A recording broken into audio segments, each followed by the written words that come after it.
안녕하세요. 그동안 몇 달간 영상을 못 올렸죠? 오늘 할 내용도 역시나 진지한 분석 글이나 영상은 아니고요. 좀 간단하게 다뤄보도록 하겠습니다. 일단 김채연에게 제가 월드에서 금메달을 기대를 했었어요. 제가. 예, 이거는 제가 뭐 딱히 밝힌 적이 없는데 저는 김채연에게 2025 월드에서 기회가 왔다고 생각했어요. 그러니까 뭔가 역사를 쓸 수 있는 기회가 왔다고 생각했고, 그래서 월드 금메달을 따면 김채연 특집편을 한번 좀 거창하게 하려고 했거든요. 제 나름대로 김채연 찬양 영상을 한번 제가 만들려고 했는데 끝났어. 자, 그런데 제가 이런 걸 굳이 제가 밝히는 이유가 뭐냐면, 자, 일단은요. 제가 보는 관점에서 피겨 코치나 선수들이 점프를 바라보는 관점, 이론적인 부분이 타 종목 대비해가지고 선수 코치 대비해서 전문성이 떨어진다고 봅니다.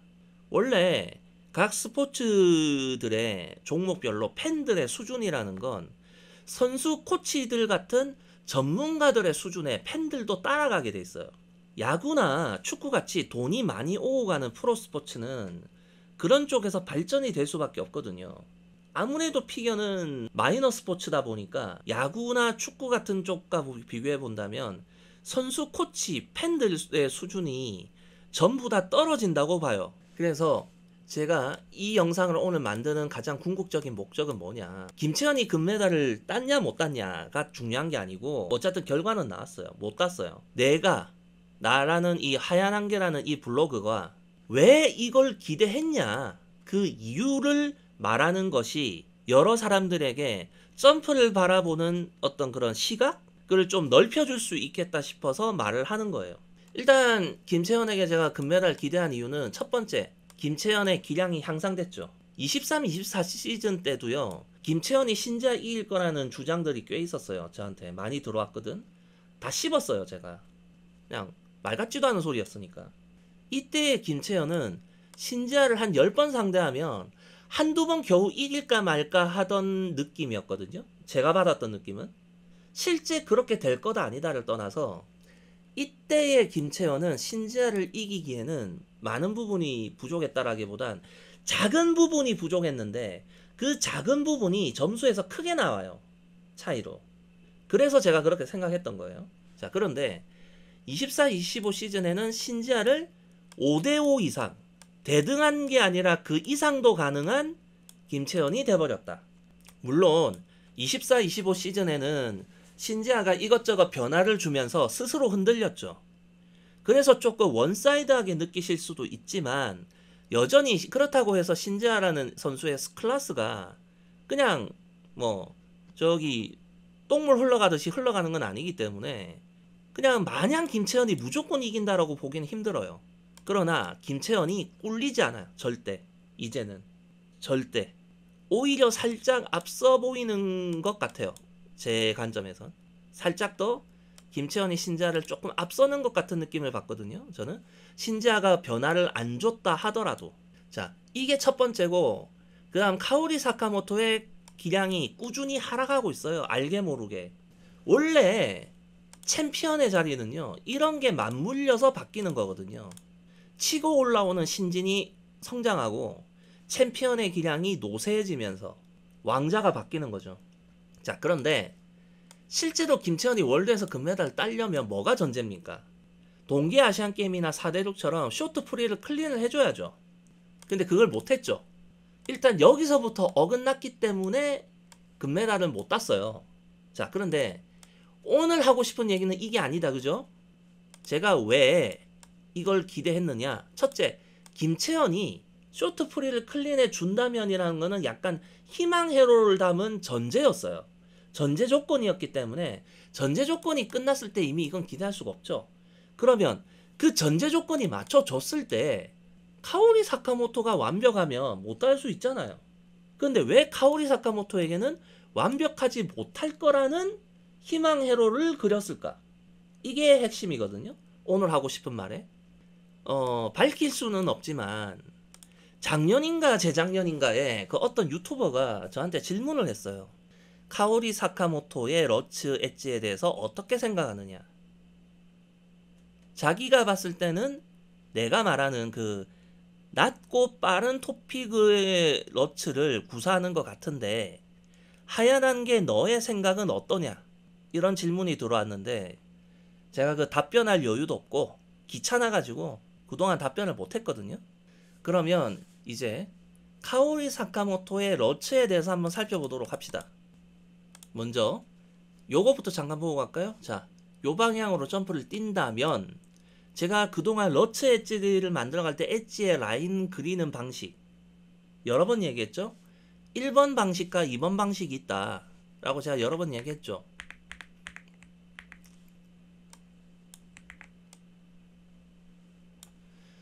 거기서 1번에 해당하는 게 누굽니까? 김연아, 김채연, 알렉산드라 투로소바 이렇게 3명을 꼽을 수가 있어요.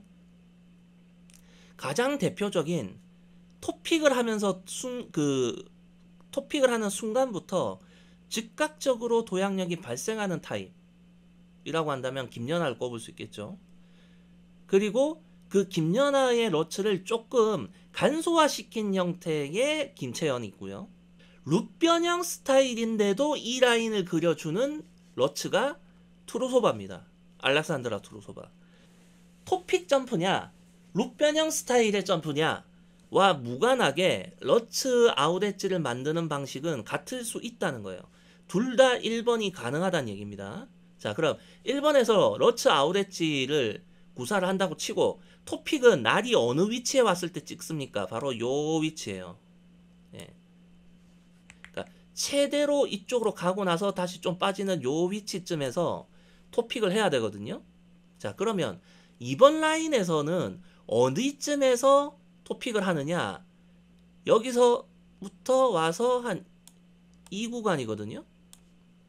자, 그러면 기본적으로 토픽을 하는 타이밍 자체가 1번이 늦죠.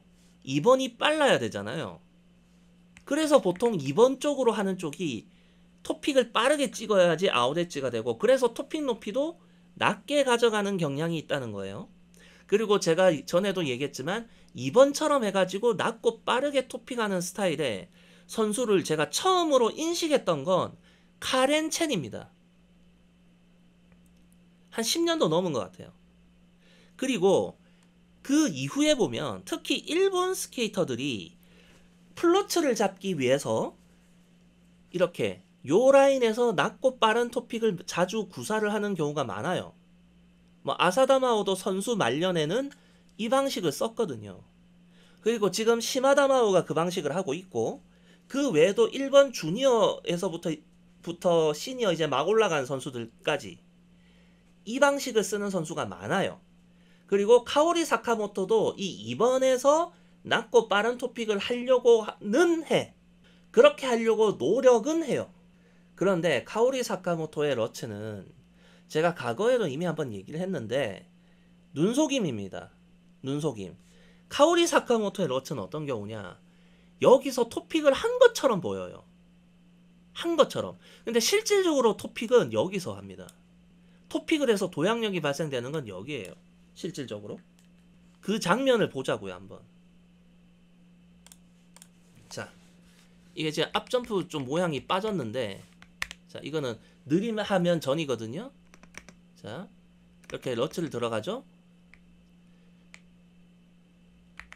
이렇게 들어가요. 자, 여기서 자, 낮게 드는 게 보이죠? 근데 지금 이거에 지금 가려져 있는데 여기서 자, 여러분들이 봤을 때 자, 이렇게 프레임을 딱 이렇게 넘기면 보통 이쯤에서 지금 여기서 지금 토픽이 된 것처럼 보이죠? 토픽이 된 것처럼 보여요. 그리고 날의 모습을 보면 어디에 위치해 있습니까? 자, 날을 한번 볼까요? 자, 여기서 지금 살짝 5시 30분 쪽으로 이쪽으로 가는 방향에서 지금 들어갔다가 이 뒤꿈치가 살짝 요렇게 빠지는 모습 나올 거예요. 네, 자, 눕히면서 일로 빠졌죠? 자, 그러면 지금 이 위치가 어디쯤이냐면 여기거든요. 여기. 그러니까 아직 여기까지는 여유가 있어요. 여기쯤이니까. 자, 그러면 토픽이 여기서 됐다라고 보여지느냐? 토픽 안 됐어요. 이게 토픽이 안 된 거라니까? 토픽은 여기서 돼요. 지금 흐릿해서 안 보이죠? 자, 보세요. 자, 지금 이거 날을 보면 알거든요. 이거는 지금 현재 들어가는 방향이 6시라고 보면 이 날이 약간 일로 들어가죠. 지금 5시 30분이나 5시 방향으로 들어가잖아요. 그럼 지금 이 날의 모습은 어디냐? 여기에 해당하는 거예요. 여기에. 그럼 아직 들어갔다가 빠져서 이렇게 나오는 여기까지는 아직 여유가 있죠. 그죠? 자, 그러면 봅시다. 이 빙판에 잘 보면 허연 부분과 좀 약간 거뭇한 부분들이 있죠. 그걸 통해서 이 날이 그러니까 오른쪽 스케이트 이 부츠가 토가 빙판에 딱 내려 찍히면 어떻게 됩니까? 프레임을 넘겨도 여기는 이렇게 움직여도 이거는 빙판에 고정이 되겠죠. 이해되셨나요? 자, 지금도 갈게요. 아직은 여기에 해당하니까 토픽 타이밍이 아니다. 그죠? 한 프레임 움직였죠? 또 하나 움직였고요. 또 하나 움직였고 또 움직이고 움직이고 움직이고 움직이고 움직이고 움직이고 움직이고 움직이고 또 움직이고. 자, 이제 한 6시 방향쯤 왔죠. 날이 이제 대략 한 여기 왔어요. 그죠? 아직은 여유가 있습니다. 하나, 둘, 셋, 넷, 다섯, 여섯. 여기까지 계속 움직였거든요. 자, 그런데 잠깐만요. 자, 여기서 딱 움직였고 딱 움직였고 그 다음에 움직였는데 여기서 지금 제가 가장 마지막 프레임에서 보면 이게 움직이다가 순간 멈추는 것 같은 느낌이 들죠. 그건 뭐냐면 여기서 또 하나 딱 넘기는데 잘 보세요. 지금 여기서 이 톡 끝을 잘 보세요. 톡 끝을 보면 움직여요. 살짝.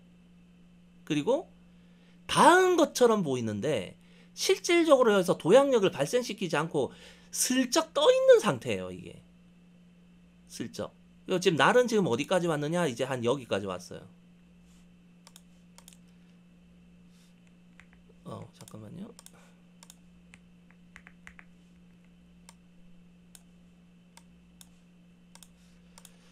자, 다시 갑니다. 한 프레임.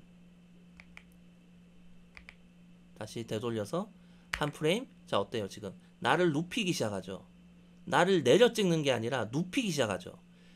발 뒤꿈치는 이제 7시 방향으로 이제 빠지고 있어요. 그죠? 또 한 프레임. 눕히죠. 또 눕히죠. 이해됐어요? 자, 다시 돌려서 예. 눕히고 있어요. 눕히고. 자, 그리고 지금 공중에 떠 있는 겁니다. 이거 닿은 거 아니에요. 지금 계속 눕히고 있고. 자, 이제 날이 어디까지 왔느냐? 이제 거의 여기까지 왔어요. 날이 7시 방향으로 나가던 게 다시 틀어서 이제 6시 방향으로 가면서 인엣지로 틀어진 상태거든요. 몸의 무게 중심은 이미 이 날에 실려 있지 않죠. 날이 몸의 무게 중심이 빠져나가서 다시 틀어진 상태예요. 즉 날이 지금 이미 여기 나가 있고 몸의 무게 중심은 여기 있단 말이에요. 날은 빠져나가 있고 날은 이미 빠져나갔어요. 몸의 무게 중심이 여기 있는데 이거 조금 제가 좀 그림을 좀 너무 극단적으로 그렸나? 요렇게 한다면 자, 적정한 토픽 위치는 여기라고 한다면 지금 카오리 사카모토의 날이 이미 여기 이 정도로 나가 있다라는 거. 그리고 아직도 토픽이 안 됐어요. 날을 점점 눕히죠. 예. 거기다가 날을 눕히면서 어떻게 돼요? 빙판과 토픽 간의 거리가 뜨죠. 자, 다시 앞으로 좀 다시 돌려. 빙판에 살짝 닿아 있을지는 몰라요. 빙판에 그 얼음 부스러기하고 스케이트 날의 앞에 토가 슬며시 닿았을지는 모르겠습니다. 그러나 여기에 힘이 가해지고 있지 않다는 거예요. 그냥 슬쩍 닿아만 있는 거예요. 그런데 프레임을 이렇게 툭툭하면 이 토가 다시 올라가요. 날을 돌리면서. 무슨 말인지 알겠어? 그러고 다시 내려와. 네, 보이죠 이제 날이 내려오는 게. 네, 토가 빙판을 내려 찍으면서 빙수가 살짝 만들어지는 게 보였죠 방금. 자, 여기서 한 프레임 빙수 만들어지는 거. 거뭇거뭇한 부분에 허옇게 빙수가 만들어지죠. 이제 토픽이 된 거예요. 이게 바로 카오리 사카모토의 눈속임 너츠예요. 즉 이런 식으로 뜨고 있다는 거예요. 근데 이렇게 뛰게 되면 뭐 어떻게 되느냐?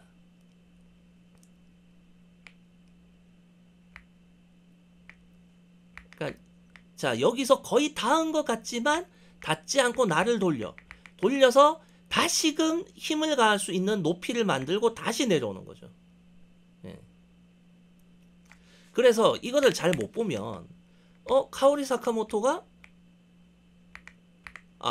여기서 토픽을 했네. 누가 봐도 토픽한 장면이잖아.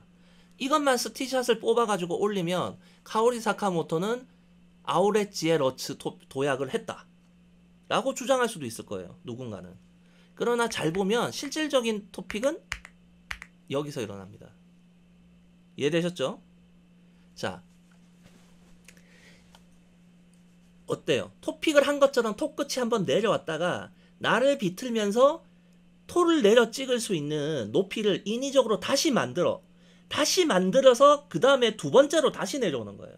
그러니까 이런 걸 야구로 비유하면 약간 이중 키킹 같은 모습이거든요. 그러니까 이중 토픽. 앞에 토픽을 한 것처럼 같지만 토픽이 안 되고 다시 톡 끝이 올라갔다가 다시 내려오는 그런 형태의 토픽을 보여주고 있습니다. 즉 눈속임이에요. 다시 말하지만. 자, 이런 모습을 보고서 저는 기대했던 거예요. 김채연의 금메달을. 아니, 정확하게 말하면 카오리 사카모토가 흔들릴 가능성을 기대했던 거죠. 자, 다시 말할게요. 만약에 러츠 엣지를 신경 안 쓰고 카오리 사카모토가 그냥 점프를 뛰었다면 이보다 좀 더 높은 높이에서 비비고 돌리고 할 수 있어요. 토픽 높이를 더 들고. 그러면 자기가 원래 뛰던 것에 도약력을 충분히 얻어내겠죠. 그런데 토픽 높이를 낮추고 빠르게 토픽에서 아웃엣지를 맞추겠다라고 하는 이 기본적인 메커니즘 자체는 도약력이 부족해질 수밖에 없는 단점이 있는 거예요. 아시겠어요? 그래서 제가 시마다 마오가 바로 이 방식으로 트리플 러츠를 뛰잖아요. 그래서 트리플 러츠를 뛸 때 0.5초에도 러츠를 뛰잖아요. 다르게 얘기하면 시마다 마오는 0.6초 중반까지 갈 수 있는 피지컬을 갖고 있는데 트리플 러츠가 이것밖에 안 나온다는 얘기예요. 자, 그러면 1번과 2번 방식에서 어느 쪽이 더 점프 높이를 만들기 쉬울까요? 당연히 1번이겠죠. 당연히 1번이에요. 왜? 도약력을 발생시킬 수 있는 오른쪽 다리가 빙판에서 충분히 힘을 가지고 내려올 수 있는 그 시간을 벌 수 있는 게 1번이고 2번은 그 시간이 부족해요. 이해되셨죠? 자, 그래서 제가 시마다 마오가 이런 방식의 러츠를 뛰는 이상 쿼드 러츠를 뛰는 게 애먹을 수 있다고 하는 겁니다. 시마다 마오가 쿼드 러츠를 뛸 때 과연 어느 정도의 채공 시간이 필요할까가 중요한데 일단 0.5초잖아요. 트리플 러츠 뛸 때. 0.49에서 0.53까지 제가 측정하거든요. 시마다 마오의 러츠를 측정하면. 근데 이런 식이면 시마다 마오가 쿼드 러츠를 뛸 때 이런 방식으로 도약력을 발생시킨다면 0.6초 만드는 것도 생각만큼 쉽지가 않아요.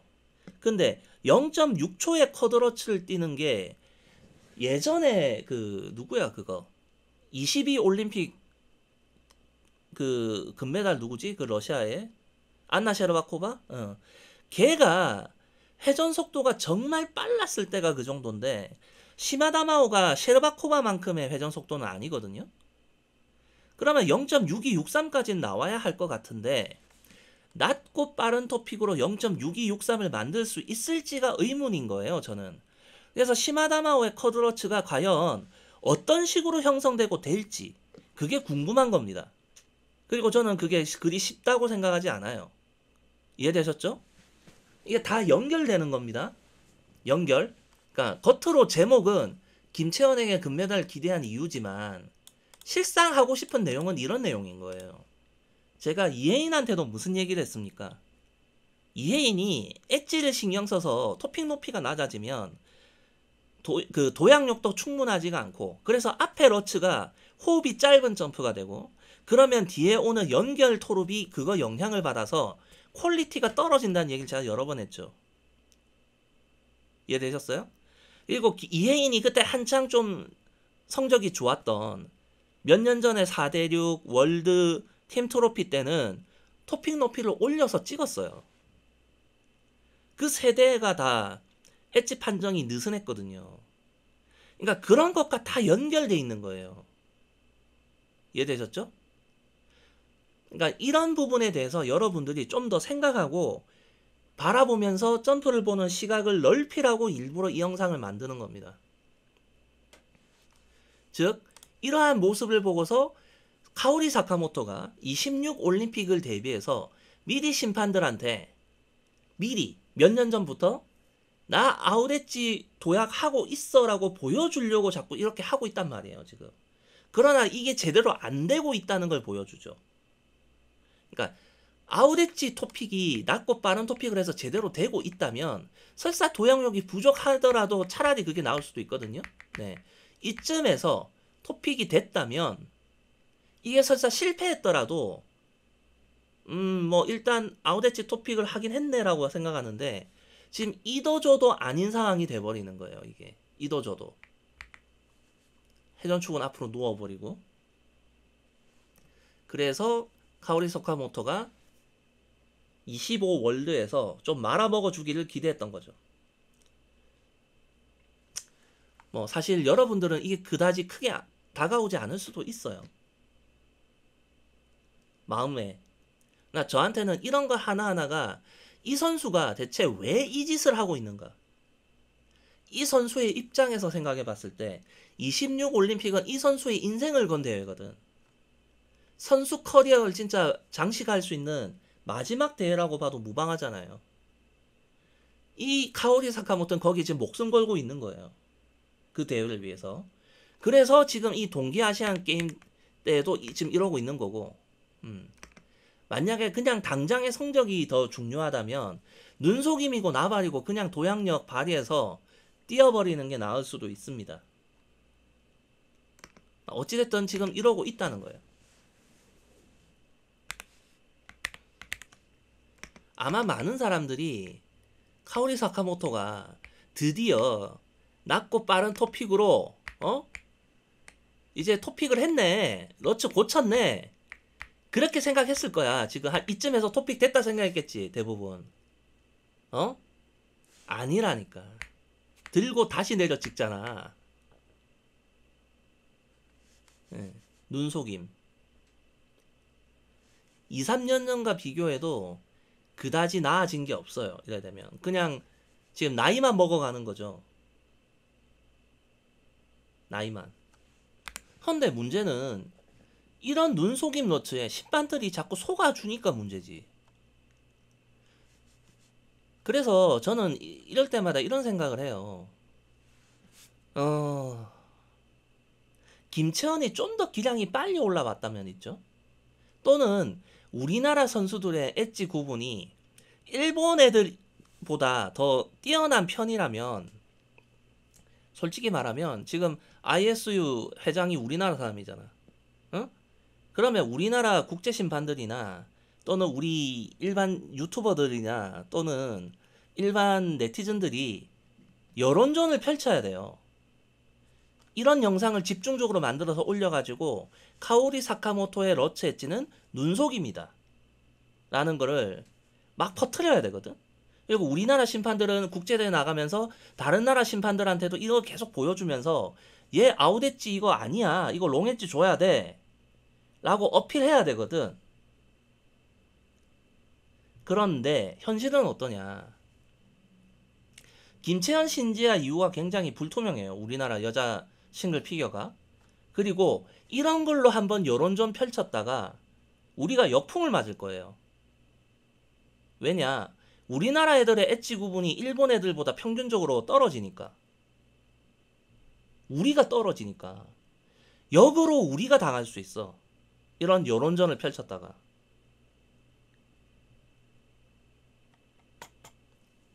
그냥 그런 것 때문에 좀 생각이 좀 복잡하네요. 자, 다시. 자, 카오리 사카모토의 러츠는 네, 지금 이 시점에 토픽이 되는 것이 가장 이상적이거든요. 이 시점에 토픽이 되고 여기서 나를 돌리든 지랄을 하든 떠야 돼요. 도약력을 발생시켜서 점프가 이루어져야 되는데 여기서 닿은 것처럼 보이지만 실상 닿지 않고 떠 있으면서 다시 나를 더 들어 올리죠. 나를 들어 올린다? 아니죠. 이건 들어 올리지 않아. 나를 이제 돌리지. 나를 돌려버리니까 어떻게 돼요? 토픽 토와 빙판 간의 간격이 더 생기죠. 그러니까 내려 찍을 공간이 생기는 거야. 즉 뭐다? 낮고 빠른 토픽으로는 러츠 뛸 자신이 없는 거예요. 얘가. 이해되셨죠? 최소한의 빙판과 토를 내려 찍을 수 있는 그 스트로크 구간이 어느 정도는 있어야 되는데 그 공간을 만들면서 도약을 못하는 거예요. 채공 시간이 모자르니까 비비고 돌려야 되고 몸을 비비고 돌리려니까 이넷주로 빠져나가고 날이. 그래서 카오리 사카모토의 러츠는 뭐다? 네, 롱엣지입니다. 롱엣지예요. 롱엣지예요. 만에 하나라도 우리나라에서 좀 테크니컬이 이 아이의 이 엣지 판정을 하게 되는 일이 있다면 좀 롱엣지 판정 내려줬으면 좋겠습니다. 에휴 씨발. 그냥 즉 오늘 하고 싶었던 얘기는 뭐다? 카오리 사카모토의 러츠는 눈속임 러츠였다. 그리고 이런 것 때문에 카오리 사카모토는 이해인과 비슷한 문제를 갖고 있다. 그래서 기량이 왔다 갔다 할 수 있다. 대회 성적이. 그리고 25 월드에서 그것이 안 좋은 쪽으로 흘러가길 기대했으나 김채연이 먼저 말아먹어서 김채연의 금메달은 물 건너갔다. 이겁니다. 네, 여기까지 할게요.